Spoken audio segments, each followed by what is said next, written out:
Hi guys, it's Hani here. Welcome to my YouTube channel. Today we're gonna make donuts. I love donuts and I'm gonna show you how to make these beautiful bejeweled donuts. And I'm also going to show off my new stainless steel measuring set from Maison. Now we are ready to measure out all the ingredients to make these donuts. Let's get started. I'm going to start by heating the milk until it's warm. You don't want to use hot milk. Once it's heated, you can add honey and also yeast. I'm gonna be using dry yeast, and I'll also add about a tablespoon of all-purpose flour. Whisk it all together and then let the sponge sit for about 5-10 minutes. In meanwhile, add vanilla to your egg yolks and also some rum and stir it well, and then you can add heavy cream and whisk it again. Now the sponge is ready. You can see it's nice puffy on the top. So you want to add flour and salt into your bowl, stir it well, and then pour the sponge and the egg yolk heavy cream mixture. I'm going to stir it well until all of the flour is moistened, and then we're gonna use my stand mixer. I'm going to beat it on speed 1 with my hook attachment for about 10 minutes until the dough is smooth. Now this dough is pretty sticky and you will be tempted to add more flour. Don't add any more flour.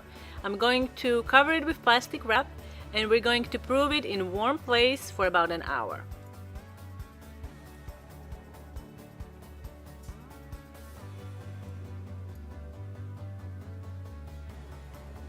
One hour has passed and our dough has risen, and I'm going to dump it onto my work surface. I lined my baking sheet with parchment paper and I dusted it with some flour.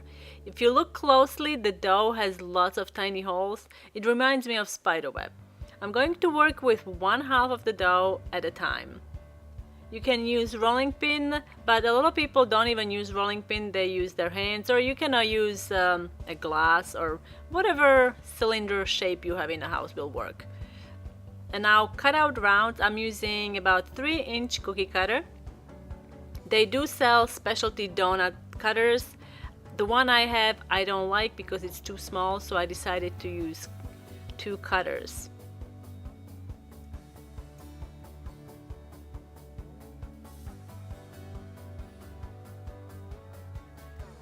Gather the scraps, re-roll, and cut out more donuts.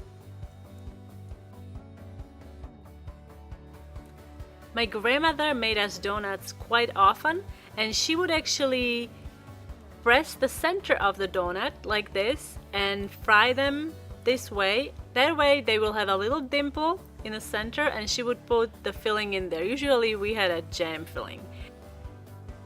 I'm going to use vegetable oil, heat it up, and you can tell that it's ready when the wooden spoon inserted in the oil has bubbles around it.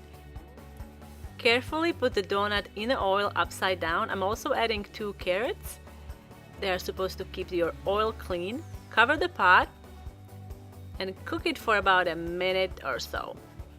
Remove the lid and flip the donuts over and cook it for additional 1-2 minutes depending on how big these are. You have to remove the carrots as well and then put the new carrots in there. Again, press the center and put it in the oil upside down. These are the dimple donuts my grandmother used to make. These took a little longer because they are a little bigger and there is no hole in the center. You can see the little dimple? How cute is that?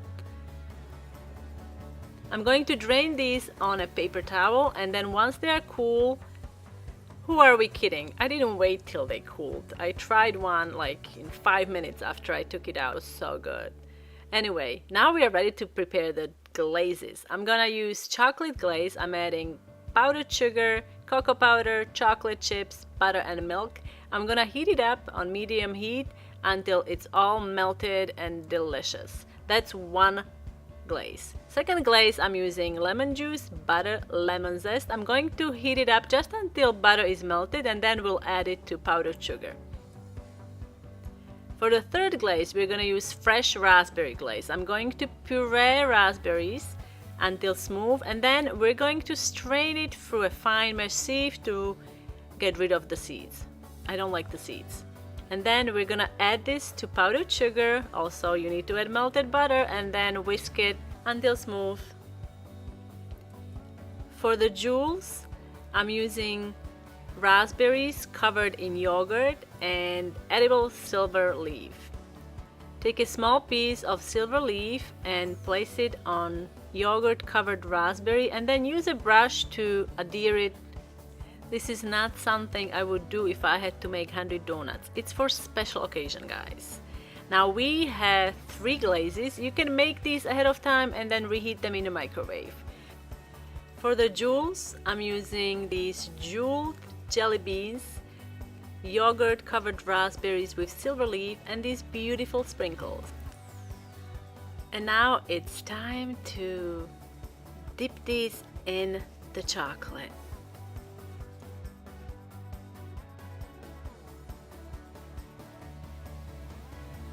You have to stir the glaze once in a while because it does crust fairly quickly.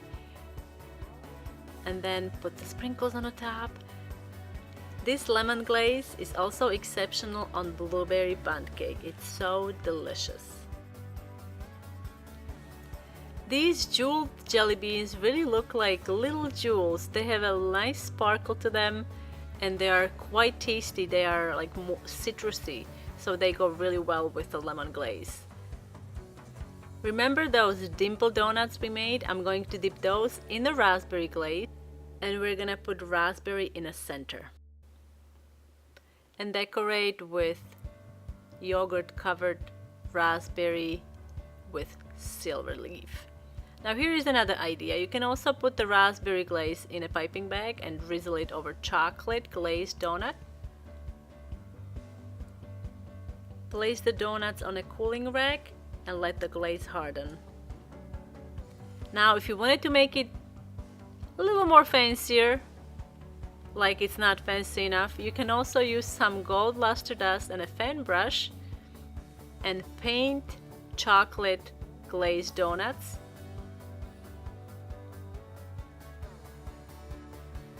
Now isn't that pretty? I know this is not something you would do if you had to make 100 donuts, but for a special occasion I think it's nice to dress them up a little bit. I'm also going to add edible lace, use some water to attach it onto the glaze.